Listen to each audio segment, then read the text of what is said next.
Dmitry, nice to see you back. And Good to see you.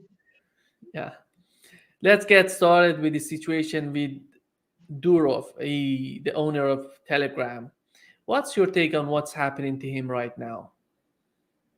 Well, I think that he's basically stuck at the whim of French authorities and American special services, since France is not really a sovereign nation. The whole problem is that he refused to cooperate with the various spies and insisted on end-to-end peer-to-peer encryption, which makes it impossible for the spooks to figure out what people are saying to each other and what media they're trading, etc. And it has nothing to do with freedom of speech necessarily. It's not speech. It's really security and privacy of communications that he's championed. Now, he's not really the one who came up with the protocol. It was his brother. His brother works at a university. He's a professor in St. Petersburg. All of these people who would like to figure out how to crack into Telegram can't get to him. So they took his brother as a hostage, but I don't think they're that close, and I don't think that's going to work. Plus, he's got plenty of money, and it doesn't really matter to him that much which country he lives in. So he'll live in France. The only effect that this has had so far is the IPO plans, initial public offering plans that Durov was hatching, and he even issued bonds that are exchangeable for stock once the IPA, if and when it takes place. That's all up in the air now, and the proposed price for the IPO has plummeted. So he's not quite as rich as he used to be. He's the sole owner of Telegram, and he could easily have become the richest man on earth if the IPO actually transpired. But as it is, he's a crypto billionaire and has nothing to worry about as far as money. And that's basically the whole story. Yeah. We've seen the same kind of manner when it comes to TikTok. Before having TikTok and Telegram, we had Facebook and these social media, and nobody was talking about how important are these applications for the security of countries. And right now, it seems the United States is just talking about TikTok right now, Telegram in France. It seems that before Chinese in China, they have their own social media. They didn't open up to this American social media. But the other countries are not the same. They don't have any sort of particular social media for their own country. Right now, do you think this attitude on the part of the United States shows that they are getting information from this application? That's why they're so worried about other countries getting information from these apps? Well, look, all of the other apps are basically American apps hosted somewhere in the United States, and of course, the Americans can eavesdrop on all of that stuff, so they're happy with it. Facebook has basically confessed. Their leader has confessed that he was manipulated by the Biden administration into censoring. And all of the other ones are basically, they're supposedly encrypted and private, but everybody knows that they're not. Except for Telegram. Telegram is end-to-end encrypted because the encryption happens on the client, and the keys are exchanged in such a way that nobody can actually interfere with the encryption. Nobody can, there's no kind of man-in-the-middle tactic that's applicable. as far as I can tell. And that really upsets the Americans. And that's why the Americans got the French to arrest Durov, to compel him to give them the keys. Well, there are no keys that he can give them. He's not a keys person. He doesn't have the keys. The keys are on the client applications, on the devices themselves. Durov doesn't have them. And so this is all just a complete waste. Yeah.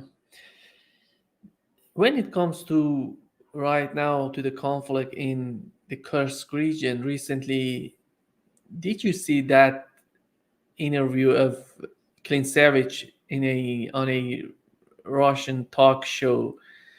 And he was offering that the situation is much worse than what we're thinking of right now. He says that maybe the United States is looking for some sort of escalation with Russia, maybe a greater war with Russia, between NATO and Russia.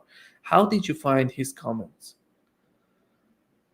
I found his comments nonsensical. He's a military guy who assesses threats from a military perspective. He has absolutely no idea about foreign policy or economics.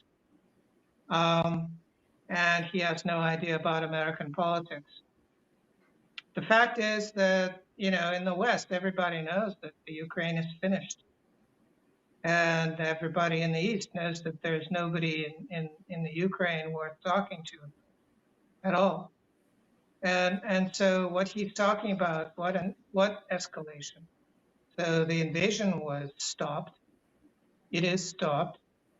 The Ukrainians are in a wonderful situation where they can't just withdraw, because that would be a huge declaration of defeat and would make it impossible for them to even think about asking for any more money or weapons. So they have to keep fighting. And if they try to keep fighting, that means that all of these battalions that they sent to the Kursk front get destroyed. Most of them get destroyed on the way there. They get destroyed while they're still in the Sumy region. They don't even get to Kursk. And the ones that get to Kursk, of course, get destroyed, demolished. I checked a little while ago, maybe a week ago, there were about 4,500 dead Ukrainians of the ones who invaded, which is, I guess, most of them. Now it's probably a little over 5,000, maybe significantly over 5,000. And you have to keep in mind that these were the best troops that the Ukrainians could put together. They were the remnants of the Nazi battalions that they pulled off the Eastern Front. They pulled them out of Donetsk and sent them to Kursk. And they were a lot of people call them mercenaries, but they're really just military people, soldiers, lots of Poles, lots of Americans, lots of Brits that have been basically given fake paperwork saying, oh, you've retired and now you volunteered to fight for the Ukrainians. Of course, that everybody knows that that's nonsense. They're just regular NATO army people. And in a lot of cases, they're manning regular NATO weapons systems that are also getting destroyed. So this is really just not very good for the Ukrainian or the NATO side. One of the side effects of pulling those Nazis off of the Eastern Front was that the Nazis were basically guard troops. They were a rear guard. So if the raw recruits they were sending to die while trying to stand up to the Russians tried to retreat, these Nazis would shoot them. And that's what made that front stay. Basically, a continuous flow of 1,000 or 2,000 people a day of recruits, barely trained, who basically had to hide in the trenches and pretend to shoot at the Russians, so that the Russians had to kill them before they could advance. which the Russians did. And the reason that they had to stay there and get killed was because their choice was between getting killed by the Russians or getting killed by their own side. Now the choice of getting killed by their own side is no longer there because the Nazi battalions are off fighting in Kursk or dead. And therefore the Ukrainians are retreating. So the Russian troops are advancing tens of kilometers a day, meeting no resistance of any sort. So they shell a line, a defensive line. They blow up some bunkers and then go in there looking for corpses, and there are no corpses. What happened to the corpses? We wanted corpses, and there aren't any. And that doesn't really make the Russians particularly upset, but it's sort of all a waste. Why blow up bunkers and why shell defensive lines when there's nobody in them? So the Ukrainian front on the Ukrainian side in the Donbass has evaporated as a result of this. And there isn't really, well, there is some fighting, but there isn't a lot of fighting, and the front is moving really quite fast at this point. But the Ukrainians got themselves into a situation where they have to help Russians defeat them at this point. They're trying their hardest to let the Russian troops in as quickly as they can. We were speculating on what's going on in the mind of Ukrainians with this offensive on the Kursk region. Right now, we have officially Zelensky talking about that one of the main reasons was to get to a better position to talk, to negotiate with Russians. And in your opinion, right now, with this failed attempt on their part, what's going on in their mind? Because right now, Zelensky is asking for more weapons. He wants to attack deeper into Russia, into the Russian territory. How do you find the situation in Ukraine? I'm not talking about the United States. Well, there's a kind of a crass joke. What goes through the mind of an insect right after it hits the windshield of a speeding car? And the answer is it's asshole. So the same thing is happening to the Ukrainians right now. They don't have a president; his term expired in May. They don't have a parliament that could announce new elections because its term expired in August. So they no longer have a government. So there's no longer anyone in the Ukraine for them to negotiate with. And then backing up a bit, the parliament is made up of people whose only real credential is that they said they hate Russians. Okay, that's great. They hate Russians. Could they go hate Russians somewhere else, maybe? And that would be nice. That would be helpful. Please just go away. And then Zelensky is just an actor. And, you know, everybody knows that this whole thing is being run by the Americans, never mind NATO, EU, etc. Those are all puppets too. It's puppets all the way down.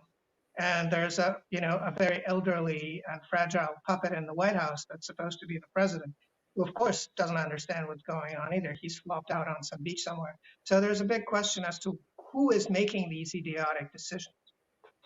But if you make the leap, the imaginative leap, and say that there is a brain in Washington somewhere, it's just hiding. We don't know where it is. It's just some accidental hidden brain, maybe inside the Pentagon somewhere, maybe in Langley, Virginia. We just don't know, and we'll probably never know. But what is that brain thinking? Well, that brain, I think, is thinking about red lines. They have this big red line fetish. They love painting red lines on the ground and then stepping over them. It just gives them a thrill. And so they have all these troops massed on the Russian border right now in Norway, in Finland, in Estonia, in Latvia, in Lithuania, in Poland. Well, Poland is bordering Belarus, but that's considered almost Russia. And of course in the Ukraine, but that's gone famously badly, so let's try again. So they decided that the border of Kursk region is another red line, so let's step over it and give ourselves an orgasm.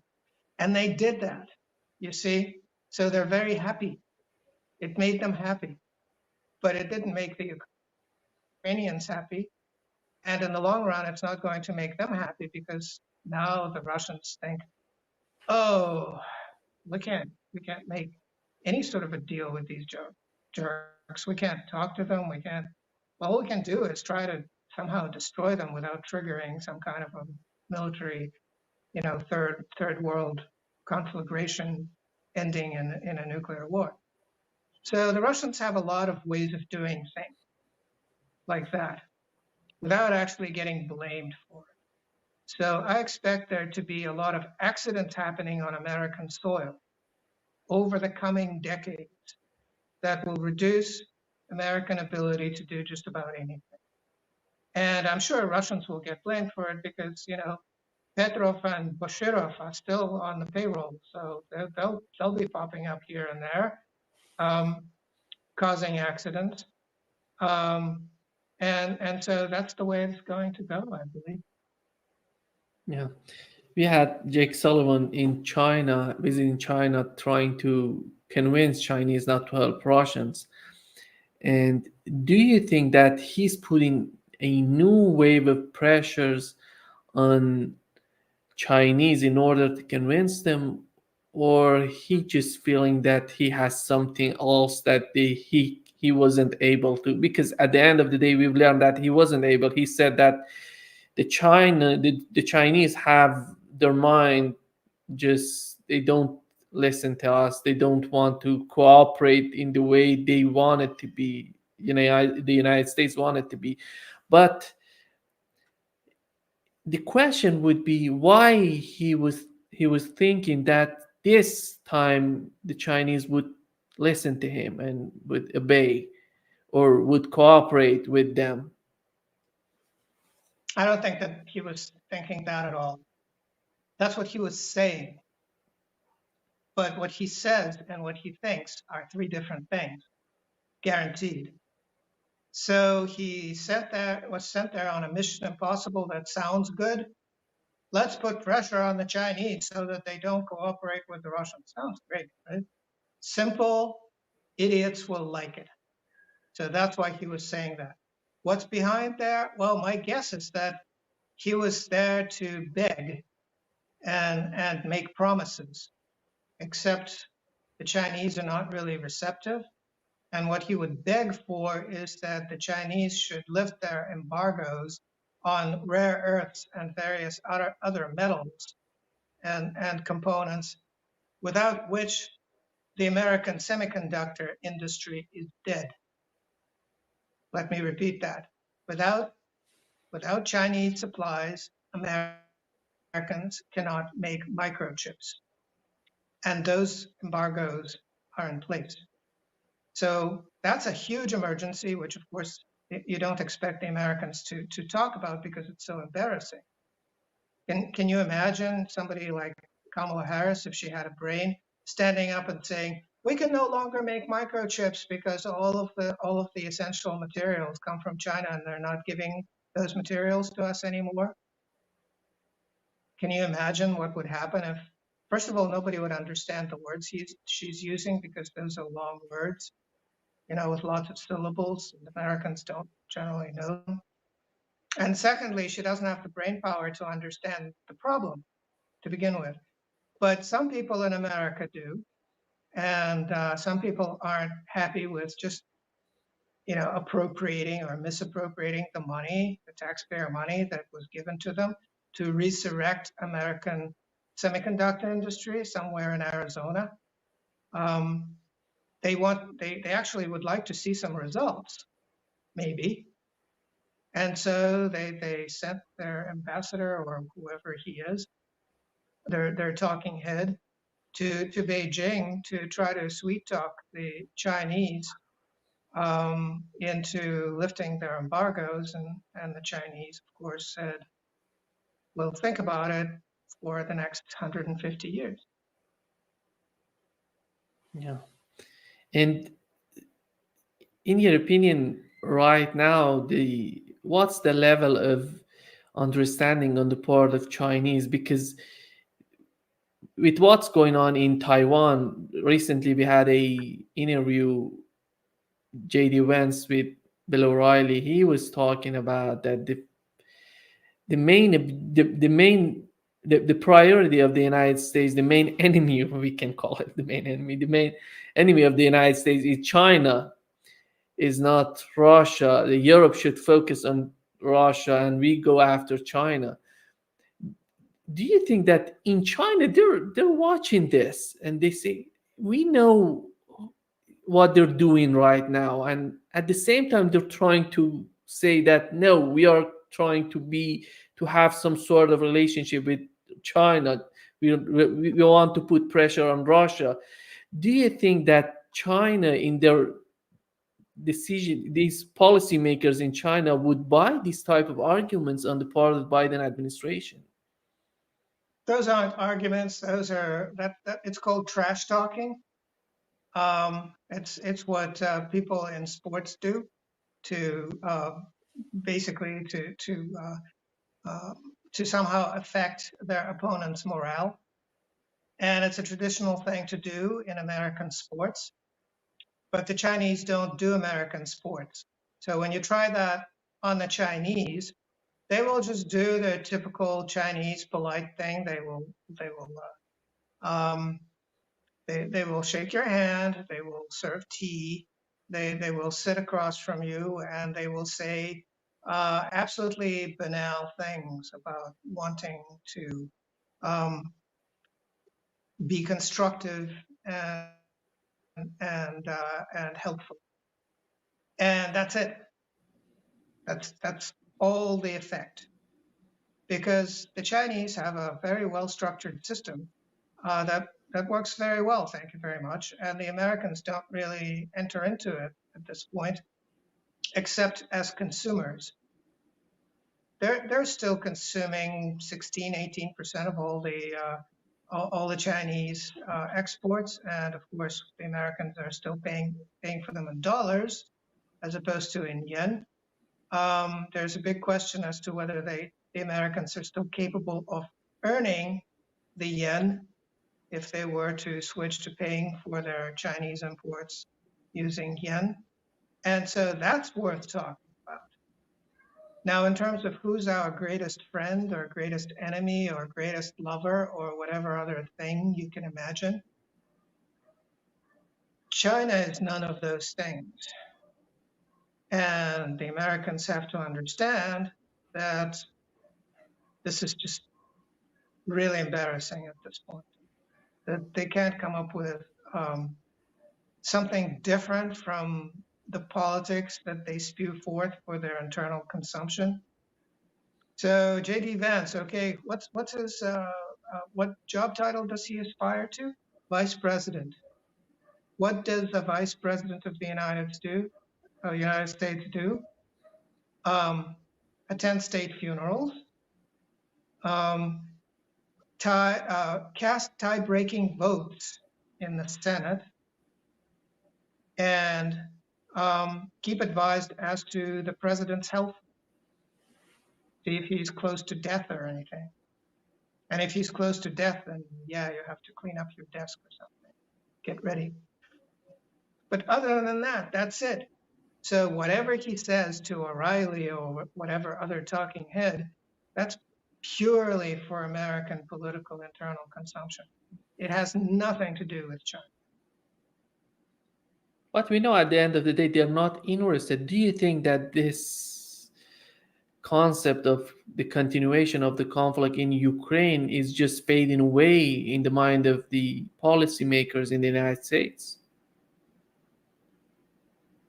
Well, they know they've lost. They know they can't say they've lost before the election. This is going to be maximally embarrassing and painful. The Russians will do absolutely everything to draw this out. because they don't really, from the Russian point of view, it's sort of when you pickle cucumbers, you prepare the cucumbers, you chop them, you put them in a jar, and then you mix up some hot water and some salt and some herbs, and you pour that in there, and then you wait. That's the important thing. You cap the thing, you put it on the shelf, and you wait. Okay, you don't open that jar until you know the pickles are ready. Well, if the Ukraine has a jar of pickles, it's not ready yet. It'll be ready when there's blood on the streets in Kiev, without any help from the Russians. That's how Russia will know that it's basically time to harvest the Ukraine, but not until that point. So in your mind, that it's a matter of time, because right after 2024 presidential election, we can see huge changes in the policy in Ukraine. Is that what you're talking about?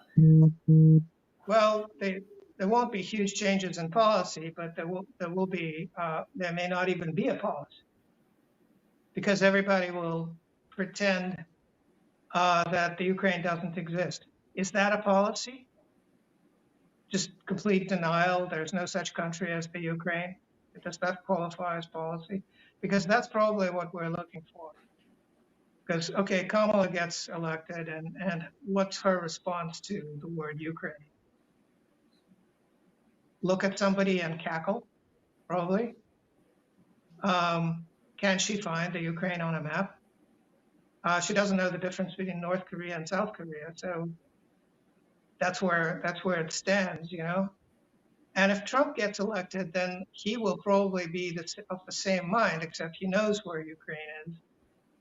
But he wants the Ukraine to be Joe Biden's problem. So Ukraine, to him, will be synonymous with Joe Biden. So somebody says Ukraine, Trump says, oh, that's a Joe Biden thing. Don't talk to me about that. So where does that leave the Ukraine? Well, it'll stop fighting the Russians. The front will collapse. Russian troops will probably not be stationed all over the Ukraine. So the Ukrainians will be left to fight each other for as long as it takes for them to come up with a plan to ingratiate themselves with the Russians. That may take a long time. Now, the Russians will probably help in little ways. They're not animals, and the Ukrainians are just a bunch of lost sheep, but they speak Russian and they're Russian Orthodox and they're people. They've just lost their way. So the Russians will just wait for them to find their way. Yeah. One of the concepts of putting the European Union in charge of the continuation of the conflict in Ukraine would be that you see some sort of unity in Europe that would help to do that, because right now it doesn't seem that would be the case. Just today we've learned that the president of Serbia is saying no to Macron in order to put more sanctions on Russia. They're saying, no, we are not part of this game, and we are not interested in doing this. And when you talk about Europe, you don't see any unity within Europe to talk about being part of this project of continuation of the conflict in Ukraine.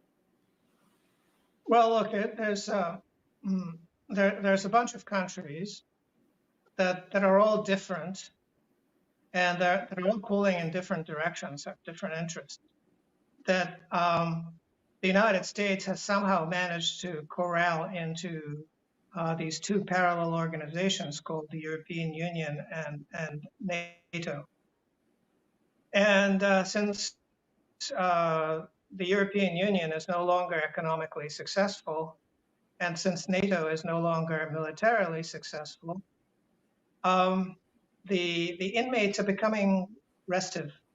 They're trying to figure out what comes next, because the system that was put together by the Washingtonians isn't working to anyone's advantage, really, except maybe the Washingtonians, but even that is not so clear. So yeah, you could say that, well, the Poles, they have a lot of issues with both the Russians and the Germans historically, but mostly they just hate Russians. The Finns have lost their minds and their economy is collapsing because it has everything to do with the Russian economy, but they've closed the border and are no longer trading and their economy is collapsing, but don't tell that to the Finns, and they certainly can't tell that to each other. So they're kind of lost in the wilderness. Then you have sort of reasonable countries. You have Slovakia, you have Hungary, you have Serbia. The Serbs are, you know, Russia's friends forever, except that they're part of the European Union, so they can't be Russia's friends. They're forbidden. So they're a little bit lost as well. They suffer from political schizophrenia. But a lot of these countries, Eastern European countries, are now realizing that life was pretty good under the Soviet Union, a little bit better than what they're looking at right now. And that's making them think, especially Slovakia. If you look at the celebrations of the uh, of the 80th anniversary of Slovakia being liberated from the Nazis by the Red Army, lots of red flags in Slovakia, lots of speeches praising the Russians, lots of flowers on Russian graves in Slovakia. So that is not really in line with what Brussels would like to see, but what could Brussels do? Nothing whatsoever. And then you have the fact that the Poles don't have any more weapons to give the Ukrainians. The Germans don't have any more weapons to give to the Ukrainians either. The French never had anything good to give to the Ukrainians. A few César, some silly tanks that got ruined pretty quickly. They trackless tanks that have wheels instead of tracks, really silly. They lasted about a week, from what I remember. And who else is there? Well, the Americans can keep throwing money and weapons at the Ukrainians, but that's not really working out as a good propaganda campaign, as a good advertising campaign for American weapons. What fool would buy an Abrams tank now that that everybody knows that you can get some Lancets from drones from the Russians that kill those tanks,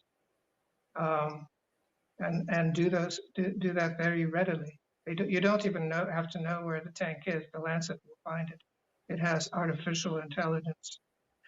And so this is not a good propaganda campaign for American weapons systems. And so what good is that? You have this country that's losing the war, and it can't even put up a good propaganda campaign for American weapons. So it's a waste.